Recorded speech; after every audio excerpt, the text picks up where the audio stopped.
Buenos días.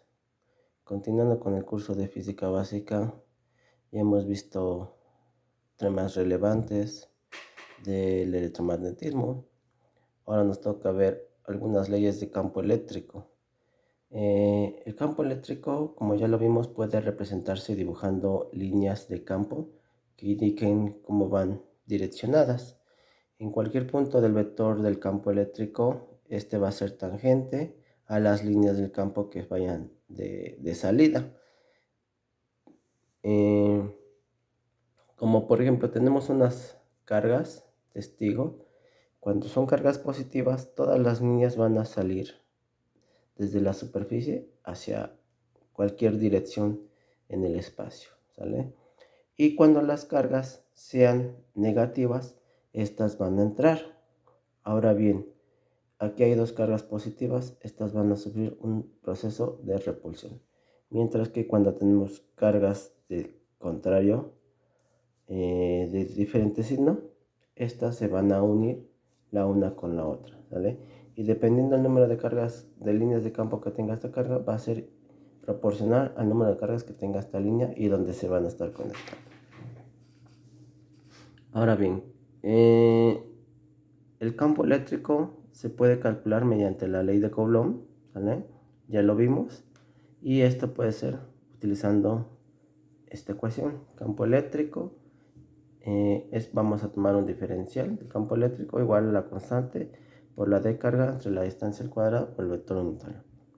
Un elemento de Q, en este caso un diferencial de carga, va a producir un elemento de diferencial de campo eléctrico en cualquier punto de interés.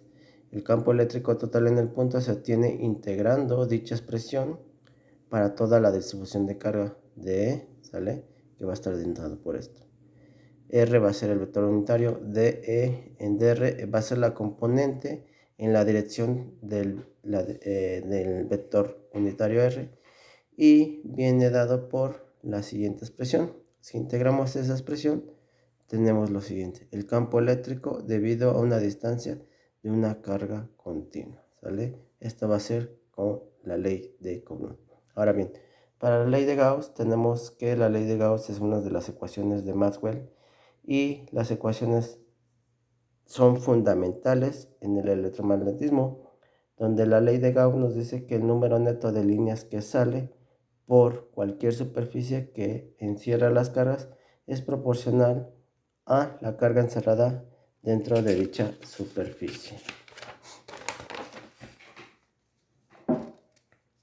Tenemos este ejemplo, tenemos dos cargas puntuales, una positiva y una negativa. Las líneas positivas salen y la carga negativa entra en esas líneas.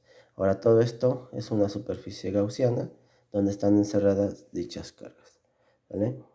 El flujo eléctrico es una medida que nos permite determinar la cantidad de campo eléctrico que atraviesa una superficie determinada y la vamos a definir como phi igual al campo eléctrico por el área. Aquí tenemos un ejemplo, tenemos una superficie plana, las líneas de campo eléctrico uniforme atraviesa la superficie A. Tenemos estas líneas que van atravesando, que son el campo eléctrico. Y el flujo eléctrico pues es el número de líneas que atraviesa, que está definida por campo eléctrico por área. Ahora bien, tenemos otra superficie, tenemos esta manera, tenemos que estas líneas de campo entran en una superficie plana, pero aquí, esta superficie que tenemos aquí no es plana, tenemos un ángulo que se va a formar de acuerdo a el vector normal en este caso. El vector normal es perpendicular a la superficie y tenemos las líneas paralelas del campo eléctrico que van a formar un ángulo con el vector normal. Por lo tanto, el flujo va a estar, bueno, aquí vamos a encontrar que en la superficie A2 va a ser igual a las líneas que entren, en este caso A1, perdón, va a ser igual al coseno del ángulo que formen por la superficie A2. Ahora bien, tenemos que el flujo eléctrico también va a estar denotado por una delta. Y eso va a ser igual al campo eléctrico en ese pequeño punto de flujo eléctrico por el delta de R. Si hacemos toda la matemática, al final encontramos que el flujo neto va a ser igual a la integral de superficie cerrada del campo eléctrico por el diferencial de área, ¿vale? Esta es una superficie que tiene irregularidades, van a entrar líneas, entonces tenemos que calcular todas esas pequeñas líneas de flujo eléctrico que se forman debido a la irregularidad de la superficie. Cuando el campo eléctrico varía en distintos lugares de la superficie debido a que el campo eléctrico varía o porque hay un ángulo entre el campo eléctrico y el vector normal, el área se divide en diferentes elementos de área. El flujo en esta área se calcula sumando el campo eléctrico por todas esas pequeñas superficies de áreas que tenemos. Y así es como se va a calcular el flujo eléctrico. Hasta aquí dejamos. Muchas gracias.